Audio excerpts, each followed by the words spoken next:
this representation as the erstwhile chairman of the Blue Ribbon Committee tried his best to get to the bottom of the investigation. We're talking about the flood control anomalous projects. Ang sabi pa nga namin noon, sisisirin po namin yung baha na yan para makita natin ang mastermind. Napakahirap po ng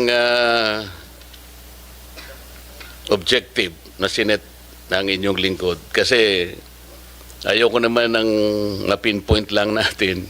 Sabi ko nga, puro sap-sap lang o maliliit na isda. Dapat yung matarget natin, yung pinakamalaking isda. Kasi siya yung nanggulo ng sistema kung bakit nangyari sa atin ito. And so, I maximize the potential. Naisip po yung Witness Protection Program. Dahil sa hirap po ng pagpipinpoint ng utak talaga niyan, mangangailangan ka. So I floated the idea doon sa 15 contractors initially invited in the hearing. Ang sabi ko sa kanila, well, ano po ito, napakahirap po ng inyong kinasasadlakan ngayon sa investigasyon ito. Unang-una, yung offense po na ating pinag-uusapan is a major offense. Plunder nga po ang mangyayari rito. At least marami pang iba. So, kung gusto po ninyo na tulungan ng Estado, meron po tayong remedyo rito because this is legislative investigation. And under the Witness Protection Program, Section 4, sinasabi niya, kung gusto po ninyong tulungan ng Estado, mahirap po ang gagawin nyo, ngunit may nakalaan pong protection and benefit provided by law. So, nung pinload ko po yung idea na yon, dalawa po yung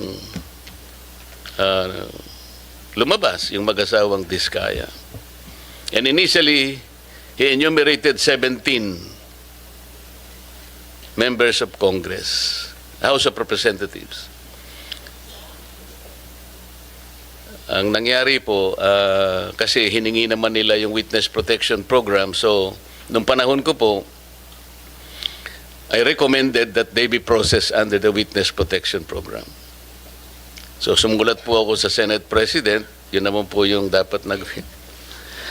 Sa kamalasan naman po, yung araw din na yun, nagkaroon ng coup. So napalitan po ang Senate President, yung naging Senate President, ayaw niya na po. Ayaw niyang ituloy. At dahil nga po, merong sinabi yung former Secretary of Justice, we cannot process them until and unless they return yung kanilang mga ninakaw, blah, blah, blah. So the new Senate President, pinangatawanan niya yun. Oo nga naman, sabi niya, the Secretary of Justice, sabi niya, that's a good policy. Kailangan mag-restitute muna sila before they can covered by the WPP. Paano po? How can we begin to even pretend that we know what to do and to help the state prosecute? Kung sasabihin na kahit nawala po sa batas, ipipilit halimbawa ng inyong dating secretary na kailangan mag-restitute muna. I told him it is not a requirement under the law. But he insisted in saying, well, yeah, it's not in the law, but we can always agree on something like a good policy for the state. Do you agree with him? I agree with the position of Secretary Boying Remulla, now the Ombudsman. Basically, it being one of the conditions. When we look at this, Your Honor, no, we're looking at on the ultimate objective.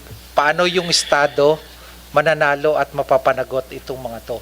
Wala pa pong tapos sa pagpoproseso ng mga nakasalang na nag-a-apply po ng Witness Protection Program. Kasi kaakibat po sa pag-aaral na to, kasama rin po yung under the witness protection program, kasama rin po sa pag-aaral ng atin pong prosecution team na yung paano kung pwede ba under Rule 119 naman pagpasok po. Marami pong iba't ibang binabalangkas at pinag-aaralan, Your Honor. At itong mga bagay na to, pwede pa pong makapagdagdag. Ipapasa ko ho kay Chief Dong at ito po ay aming masusing pinag-aralan at ilalahad niyo po yung iba pa pong mga prosesong tinitimbang. Wala pa pong sarado, Senator. Lahat po ay tinitimbang pa. If with the permission of the Senator, Hindi, ang ibig kong sabihin, Opo. kung ipipilit na merong restitution kahit wala sa batas, so how can you process the application, for example, of the applicant? Kasi, kapag tinignan mo yung, I think the applicable section is section 10. Basahin mo yun, wala namang restitution. So, kung ipipilit natin that somebody should first restitute, doon pa lamang sa title ng batas, Secretary, it is all for the benefit, interest, and protection of the witness. To burden him or her with additional requirement which is not in the law. Hindi ko ba intindihan? How can you agree with that? Your Honor, ang tinitingnan po dito ay yung pangkalahatan. No, I'm talking about Opo. the WPP. Opo. What pangkalahatan ang sinasabi ninyo? Ang kailangan po kasi sa dulo nito, manalo po yung Estado laban. Kaya mapanalo nga, po but before you do that, Opo. you have to proceed with the process. Yes, opo. So, paano siya mapaprocess? Kung ipipilit po na mag-restitute muna, for example, ano i-restitute niya? How much? Sino magkukompute? How can it be done?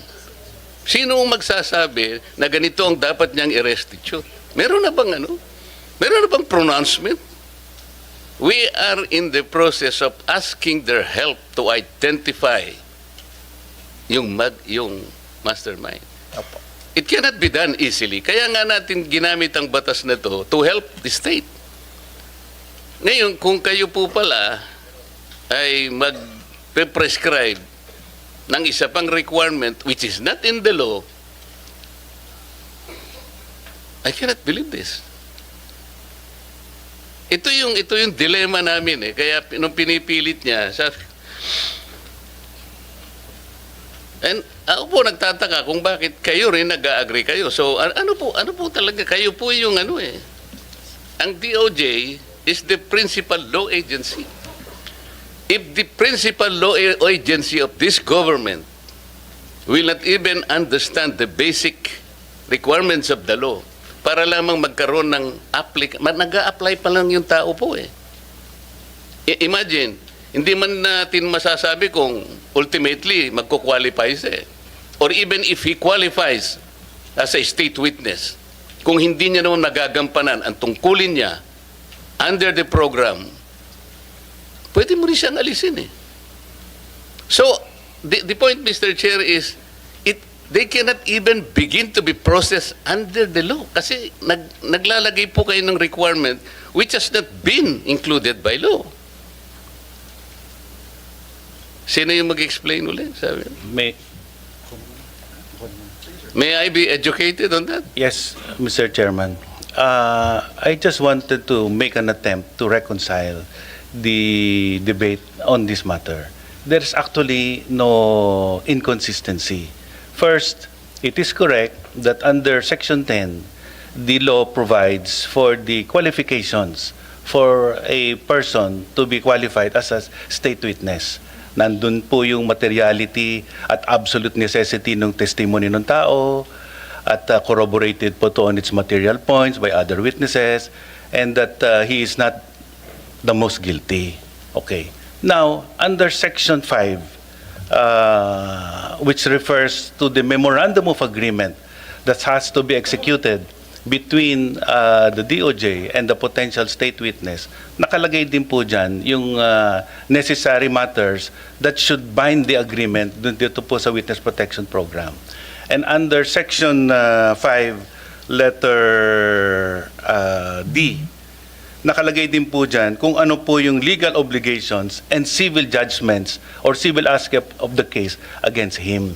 Ang ibig lang pong sabihin niyan, kakausapin naman po siya, maari pong i-process yung application niya, but under the first statement under Section 5, What is specific provision under that law, Section- under that provision? Section 5 po says Ano nga, that basahin mo. before a person is provided protection under this act, he shall first execute a memorandum of agreement Okay? which shall set forth his responsibilities including the following. Oh, ano So nga? kasama po dun sa mga obligations. Ano nga? Ito po, to comply with legal obligations and civil judgments. So doon sa civil judgments po, this refers po to the civil obligation pertaining to the May crime. civil judgment. No. We're saying legal obligations. Ang basis po ng legal obligations The basis of legal obligation is the law itself. is the law itself, Oh, which walang includes, nakalagay na restitution. Bakit mo ikokot yung which includes memorandum? po other provisions of law, including the civil code on unjust enrichment. Kasama po yan. Every law should be read consistent and harmoniously Paano mo nga with other i-apply provisions yun, of the even law. the civil code? How can you apply? Paano, ano yung i-restitute niya? Alam mo, magkakatalo lang tayo rito eh. Hindi ho. The Let me DOJ is distinguish. in a position to even calculate how much the applicant should restitute before he can be processed under the application. I'm making a distinction po between process and enjoying the benefits under this act. So, ipoprocess na po yan dahil matagal po naman ang paraan para malaman at matuntun ang lahat ng civil wala obligation. Wala pa nga pong statement whether or not meron nga sila. Wala pa tayo eh. Kailangan po natin makuha ang mga statement ng mga potential witnesses. Kailangan pong evaluate, kailangan pong malaman Doon sa, kung ano po doon sa yung memorandum na lahat po ng sinasabi mo, Yusek, sinasabi restitution? Opo, kasama po. Sinasabi dyan? Hindi, ang word po dito ay civil and legal obligations. Understood po na ang legal obligations has many sources. Saan ang Kasama gagaling po- ang obligation? The law does not provide restitution in the first place. That is very simple. Legal obligation po has a Huwag specific kayong definition. mag-imagine ng argument, Yusek. Magtatagal lang tayo rito. This is very simple enough. Apo. Anyway, ang sinasabi ko lang Kapag po, ka ba hindi provided ng batas, magiging reasonabling obligation under the provision you're quoting? we are saying that legal obligations is defined under You the law. cannot And legal even obligations you includes cannot unjust use enrichment. your opinion will even matter here. That's your opinion. Ang pinag-uusapan natin is the requisite of law. Thus, the maxim expressio unius est exclusio alterius ring a bell to you? Alam po natin yun. Ang O anong sinasabi ibig ko po, sabihin nun? ang what is expressed excluded is not included. Kaya nga.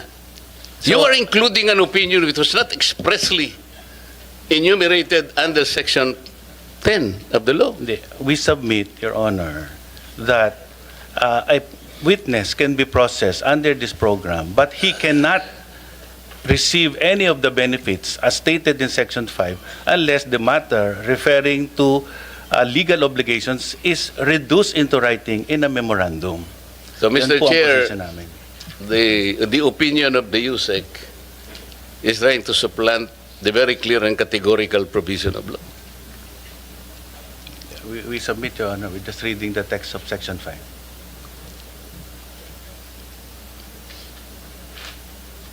Your Honor, may I also add, we are trying to get to the bottom of the You investigation. are adding an opinion and you are supplanting the basic provision of law. You cannot do that. And sabi pa nga natin, the spring cannot rise higher than its source. Tama? Opo. Paano? Pati opinion mo, gagamitin natin. Sana wag ganun para hindi na tayo magtagal. Paano nyo mapoprocess ngayon ito, Sec, Vida? Kung ipipilit nyo halimbawa, tingnan nyo hanggang ngayon, what is the status of the application, for example, of the Discayas? I am not defending them. Opo. Kaya ko lang po pinipilit ito because kagaya ng sinabi ko, gusto nating ma-identify yung mastermind. Opo. Kung ayaw ninyong i-identify yung mastermind, that's a different matter altogether. So, kahit na wag nyo na siyang i-process, okay lang. Pero kung gusto nyo malilit na isda lang, kaya ayaw niyang i-process, nasa sa inyo yon. Nasa sa inyo yon. Kasi dito sa inyong presentation,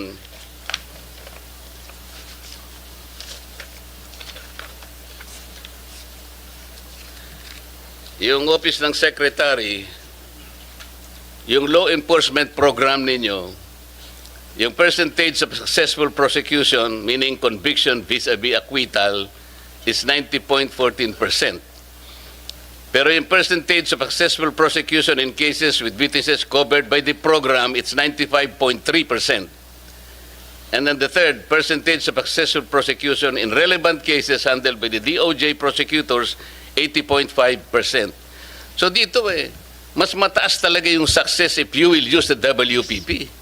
Hindi nga ako, nagtataka nga ako kung bakit averse kayo dun sa pag-process dun sa, samantalang wala namang nilalagay na restitution, ipipilit nyo para lang hindi sila makover ng program. So ano mangyayari sa batas natin? You will insist on an opinion supplanting the requisites categorically provided by law. Hindi talaga makakapaprocess. So pinipili nyo yung gusto nyo i-process. Paano natin? Sila lamang ang nakapag-identify initially ng 17 congressmen. At doon sa kanilang mga testimony, lumalabas na rin ang pangalan ni Saldico and Martin Romualdez. Ngayon, kung ayaw ninyong bigyan sila ng protection under that law, kaya siguro umayaw na sila sa ICI. So what is their status now with the DOJ? Are you insisting that they restitute? How much?